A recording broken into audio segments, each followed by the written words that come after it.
My initial idea for this video was to rate all of the things that I have made from my hand-spun, hand-dyed yarns, but I guess it's going to take about 27 years. So, a little change of plans. You have seen me make so many things the past couple of years, like the big mountain is evidence. So I think I will still rate quite a bit of all of the things that I have made with my own hand-spun and hand-dyed yarns. Just not everything, maybe just a couple of outliers.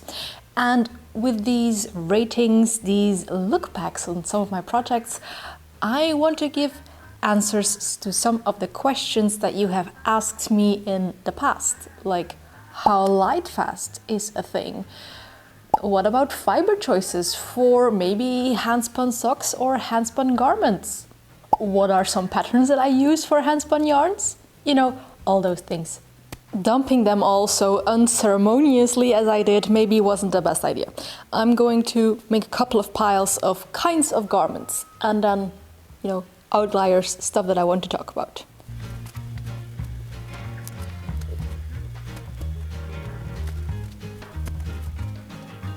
Before we dive into the first category, sweaters, yes, my background did change because we have new windows in this place, which meant that everything had to be packed up under tarps and, well, I thought it was time to just put something new and fun over here. That's what happened, yeah.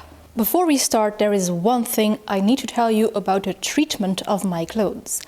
I do not machine wash my woolens. Perfectly fine if you choose to do that, but that is something you have to take in mind when I talk about the wear and tear of my garments. They have never seen the inside of a washing machine. I will hang them out outside so that they can be cleaned by air and the UV radiation of the sun. If I have, you know, been not very careful when I have eaten and I have a spot, I will spot treat it. Or when it is really dirty, like mostly my socks for example, I will opt to hand wash it with very mild soap so that there isn't all that friction from the tumbling action of the washing machine. So I don't know, I thought that was a little caveat that you needed to know, that when I'm talking about the wear and tear of my garments, it's all hand washing and airing out. Category number 1, sweaters. And I want to talk about the one that I'm wearing first. This is not a chronological order, this is not the one that I made first, but I'm just wearing it. Let's talk about the elephant in the room. This sweater is handspun. I made it with Flemish sheep and alpaca. It was a blend and I spun it in a worsted weight. This is the Marzipan sweater by Sari Nordlund, which I think is an awesome pattern for handspun.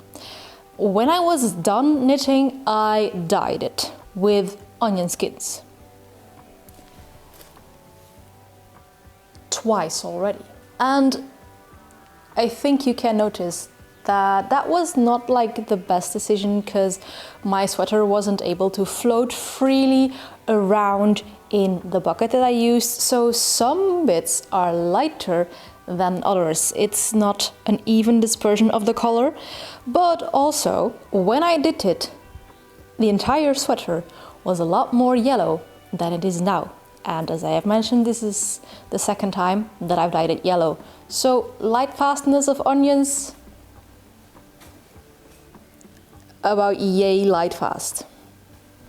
But if I were to rate this sweater, I would still give it 10 out of 10. This is one of my absolute favorites. I love it so much. I might dye it a third time just with the same dye stuff because the yellow of onions still is a very happy yellow. I think I made this sweater 4 years ago, and you know, when you're looking at wear and tear, it's holding up really nicely.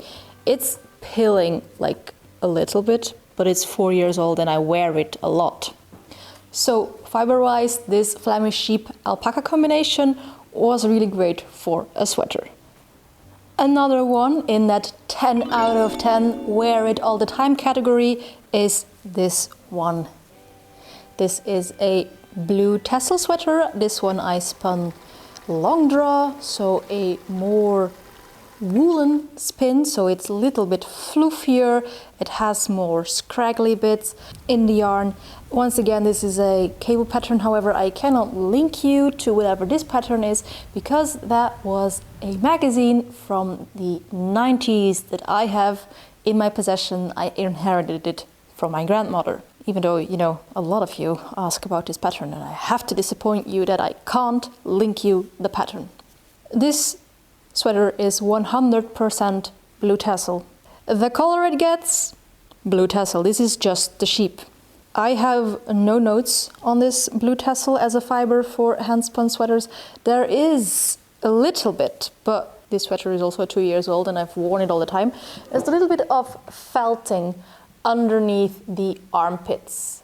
I don't know if you can see that, if the camera picks that up.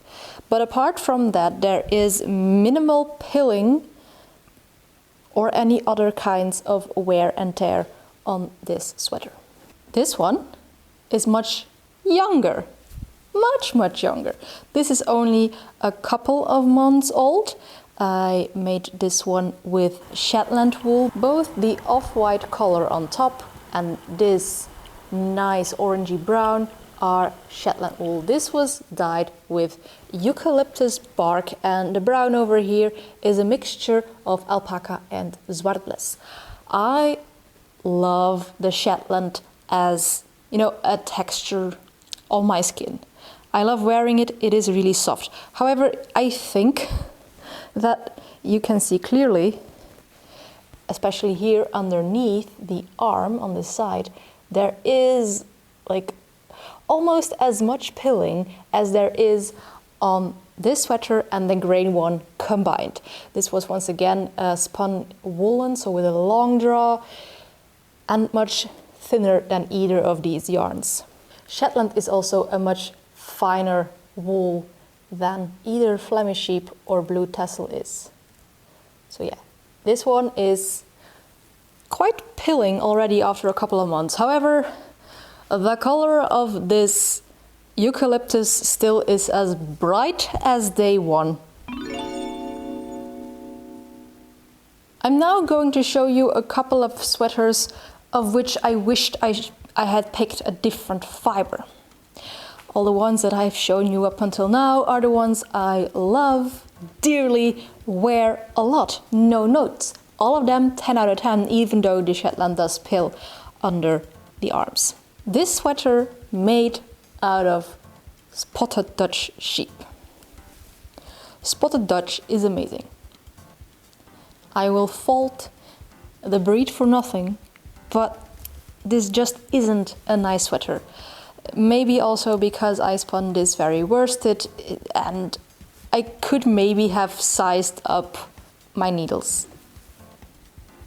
Yeah, I just never really go for this because I don't like wearing it.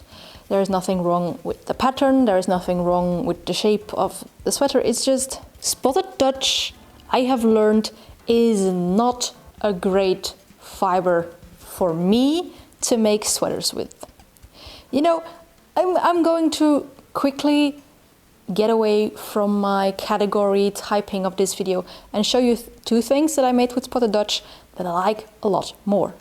This vest incorporates spotted Dutch as well. This is a 1940s pattern, but I have blended the spotted Dutch with some Flemish sheep in different colors. And I think the blend makes the spotted Dutch a little bit more flexible and smooth than this is really hefty and sturdy and doesn't move altogether with my body as much. Maybe the vest also moves better because it has no sleeves. But yeah, in this one I do like the spotted Dutch. And then my absolute favorite application for spotted Dutch is socks. I have at least 2 pairs. I think I have another one somewhere else. These are some of my very first handspun socks. And There is almost no felting on the soles. There is no damage whatsoever. This is just like a chain ply, I think.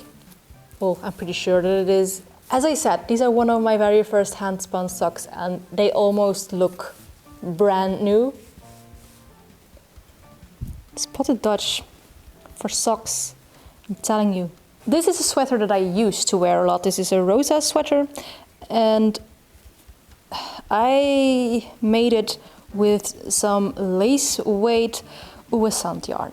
I will once again not fault the Uwasant yarn for it because this was just not a pattern that should have been made with this yarn. It's nice, I have worn it a lot actually, especially in the beginning, but yeah, this was one of my very first yarns. It was spun worsted.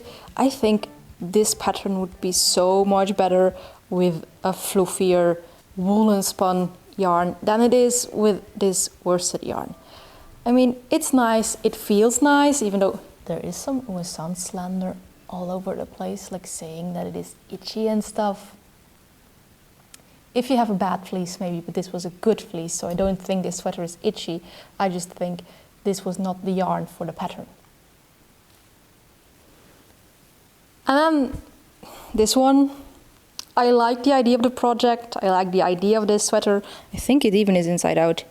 That's how much I wear it. Never actually. I've just learned for myself, this is a personal preference, that I do not like really bulky yarns, especially not really bulky Flemish sheep yarn, because this is heavy. This is really heavy. I like the idea, I like the execution even, but I don't like wearing this. I would give this maybe like a 5 out of 10. Like, the idea has merit, I just don't often wear it. And maybe these I think this one I would give it even lower, like a 4 or 3. I should just frog this and, you know, make a bag or something, just not a sweater with that yarn. So, let's move on to the vests. Most of what I have just shown you was all wool, maybe like alpaca mixed in, but this is entirely 100% alpaca yarn, except for the color work, that's merino. It is super soft, of course, as you can imagine from alpaca, but of course, here underneath the arms, we've got quite a bit of pilling.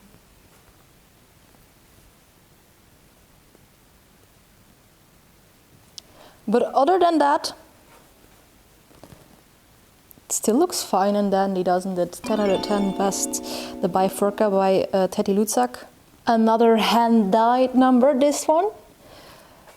This time, the yellow is still a lot more yellow than this is. Even though it is also mostly onion peels. But that is because this one is about double the age of that one and also probably sees a lot more sunlight. The purple is also hand-dyed and still retains its color up to this day. I think maybe this is Campeche Brazil wood, I think.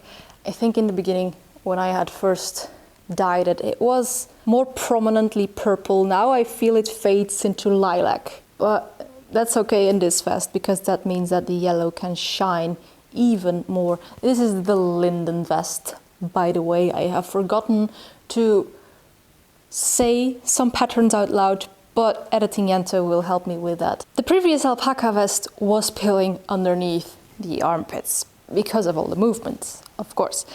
I think I was already quite a bit better at spinning this alpaca than I was at this, and secondly, this was made with like B grade alpaca. This was all A grade, best grade.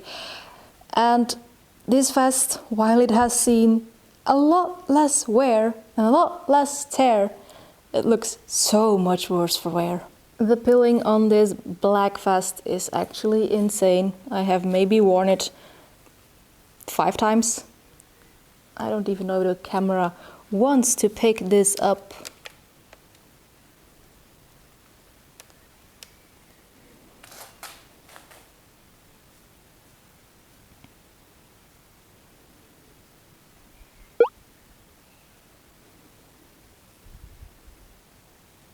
Yeah, this is very much a pity because, as I have said, I have not worn this often.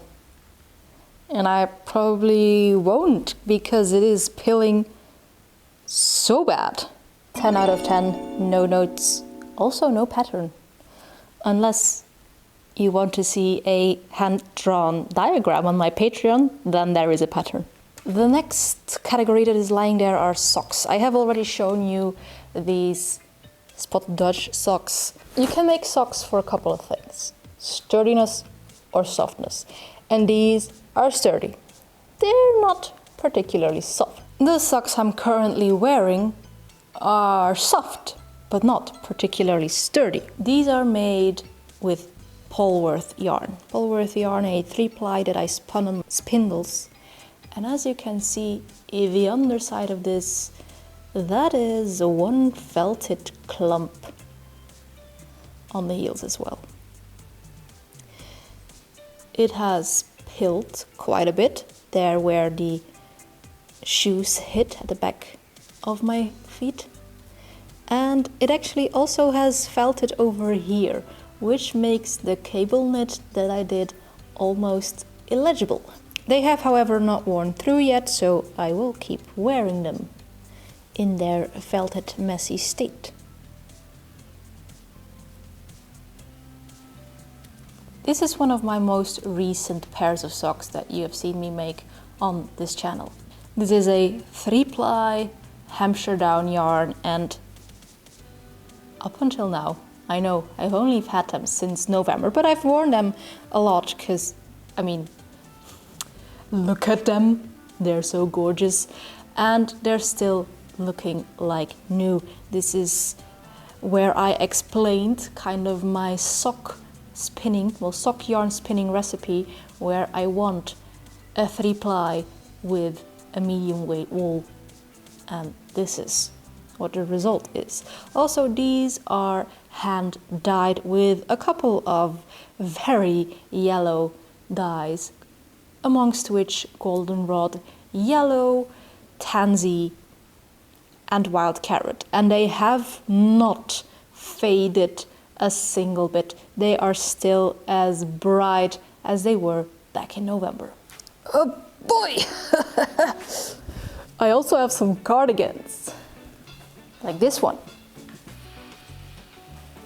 A purely spindle spun cardigan. I still cannot get over myself that I have made an entire garment, like full garment, arms, body, everything, with spindle spun yarn. It is also all hand dyed and also still really bright. I cannot complain about the light fastness of most of my hand dyed stuff. Like, not even about his sweater, because it's still yellow. So I'm not complaining about light fastness of natural dyes. Never will you hear me complain about it. This, by the way, is a 1902 pattern, so I can link you the pattern. However, you will have to find it in an archive.org publication. No, 1902. I think it was even older. Was it 1896? Most of this is also Flemish sheep, because this was all like the dyeing experiments that I did over the years. And this is a very thin yarn, also knitted with very thin needles, and it's perfect. There is almost no pilling. You'd think that there is pilling when you look at it, but no, that's just the texture of the yarn. 10 out of 10. I still honestly cannot believe that I made this spindles. I've made this literally on sticks, an entire cardigan made with spindles. This was my 100 days of spindle spinning project. Amazing. I've been talking about the light fastness of natural dyes, but did you know that sometimes sheep are not light fast? This is my Farndale cardigan in Wisant. Farndale cardigan, by the way, a pattern I liked so much that I have two. This is my Farndale cardigan in white wool. I don't remember which one this was. I think this was a mystery fleece. So yeah, Farndale cardigan. But as you can see, I don't know if the camera picks that up, but this sleeve is bleached, sun bleached. So not even your natural wool is safe from the sun, even if it isn't dyed. This is, as I said, another Wisant piece. This was more suited for that Wisant fleece. It's a little bit of a thicker yarn than the one I spun for the Rosa sweater. It holds up really nicely because Wisant is quite a sturdy wool. It's not a fine wool, not at all. It can have some guard hairs in there. However, it is very clear that I have been wearing this cardigan a lot. If I can find the spot. X marks the spot, but not here. One of the elbows has run pretty thin. I need to darn this or patch this in any way, mend it before it's completely through. And then I can enjoy this cardigan again. Because, as I have said 10 out of 10, I liked it so much that I made a second one. I will reiterate, I shall not complain about the light fastness of natural dyes. However, I do remember this bookish cardigan to be variegated and not just one color, and it was not beige. Of all the clothes that I have made with hand-spun, hand-dyed yarn, this one has faded the most.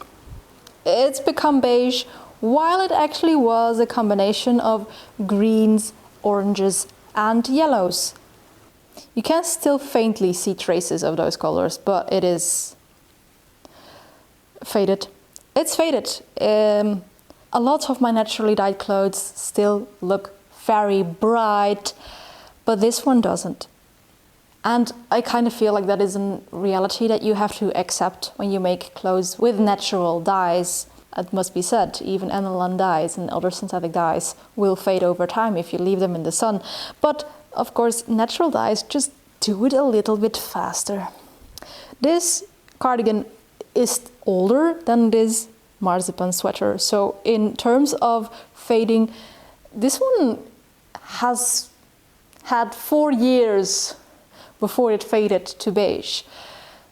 I think that is quite good, because sadly we do live in a society where not all clothes make it to the ripe old age of 4 years. I still love it, even though it is beige. I wear it a lot as like an extra layer.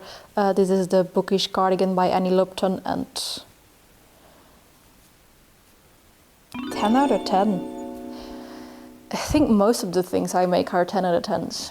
That's not to brag, but I just really love all my handspun stuff. They're just so precious that I almost cannot give it a lower score than a 10 out of 10. Like, okay, do you see this? Do you see this? This is my Villana cardigan, which I made in Shetland, and I have already raved about how soft Shetland is. I mean, 100 out of 10. This is the best thing. I love it so much. The cables, the details. But again, just like my previous Shetland sweater that I've shown you, it is pilling underneath the armpits. Okay, maybe there is another thing that I can score lower than 10 out of 10, and that is my brioche vest. Brioche vest. There's nothing wrong with it, per se. Like, it's beautiful. The two-color brioche. I'm still proud that I managed to pull this off, but it's just very long and very heavy. I do reach for it when it is very cold and I need an extra layer, like inside the house, but I don't often wear it out. Not much other people see this than you and me. I think I would love to remake this one day and then make it shorter. Like, I don't wear sweaters or cardigans that are this long. And that's a thing that I just need to learn about myself. Crop all the things. Don't listen to whatever 90s patterns say. No, no, no. You do not need 50 centimeters. You see, like, there is nothing wrong with this. It is perfectly lovely. It's blue tassel, of course. It is perfectly lovely. I love blue tassel with all my heart. It is the most amazing sweater yarn. But yeah, it is very cozy and way too big. So maybe I would say this is an 8 out of 10. Like, perfect hand spun, gorgeous, but yeah, it's just not my style. Same with this one. Love the concept, love the colors, love the yarn. It's just, you know, I wear this inside when it is cold, or over here when it is cold, but it's not something that I make outfits with on a regular basis because this is just not the length that I like. The naturally dyed colors, however, are still super nice, still in that muted bright tones. I don't think this has faded for a moment. It is still as bright as it was the day I made it, which I think is also 3 years ago, 2 years ago, I don't know, more than years ago.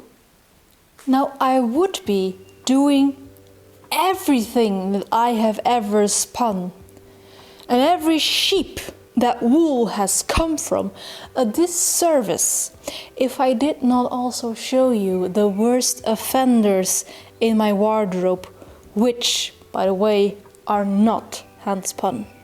When it comes to pilling, nobody, literally nobody, beats this acrylic sweater.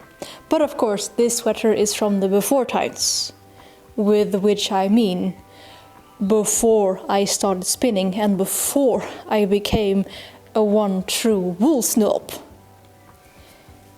I still wear this often, but this is the worst pilling that there is in my entire wardrobe. This, by the way, is a flax sweater if you had not already recognized this, and this is really fancy acrylic from a shop named Acetillon. Yeah, if you live in Belgium, France, the Netherlands, you know where I got this. And now this is not from the before times. I was already a well-established wool snob when I made this one, but this one takes the cake for felting. My armpits are one massive blob of felt, and pilling at that as well. And this is Rowan Moorland. I think it's even more visible, the felting on the inside. Love this sweater. I mean, who doesn't? Look at it. It's the Paulina again, Tete Lutzak. So yeah, I think I had to show you that because otherwise you might think, oh no, hand-spun alpaca pills so badly.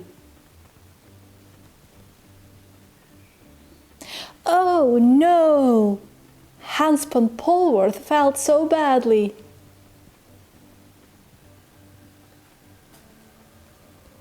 It is all quite relative. So, well, I did almost go through all of my handspun items anyway, so that didn't take 27 years as predicted. I have made a lot in these 5 years that I have been spinning, and the 4 years that I've put it online as well.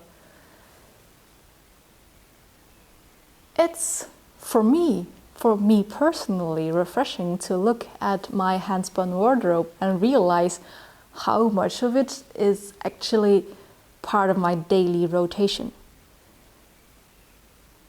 I don't think a lot of people realize that when they see me out in the wild, that I am wearing something that I have made literally from scratch. It was a sheep's fleece before it was a garment. I have literally just worn this to work today. All of what you have seen is part of my daily rotation. It's my wardrobe. These are not just projects that I make for videos. I have worn all of them so many times with so much love, and I have learned for myself that I like the ones with a more woolen spun more, especially for something that has texture like this. I want it to be fluffy. I don't have much color work in there to show you. I don't have much handspun color work in there. That is a realization I am just making. I should do that more, shouldn't I? Natural dyes fade. My current sweater, prime example. This is not the bright yellow it was in the beginning. But I also do not think that this should scare you away from making clothes that are naturally dyed. We have been making clothes with natural dyes up until 1850. They're gorgeous. Just go for it. Don't be halted by thinking, oh no, this is not light fast. Nothing is inherently light fast, not even a natural sheep's fleece. I think all in all, just have fun with it. Just have fun with it and wear your pieces. Wearing your pieces is like the only way to find out what you like, what techniques you like, what patterns you like, how you like your yarn. Because that is all that matters, right? How you like your yarn and your clothes. That's the only thing that matters.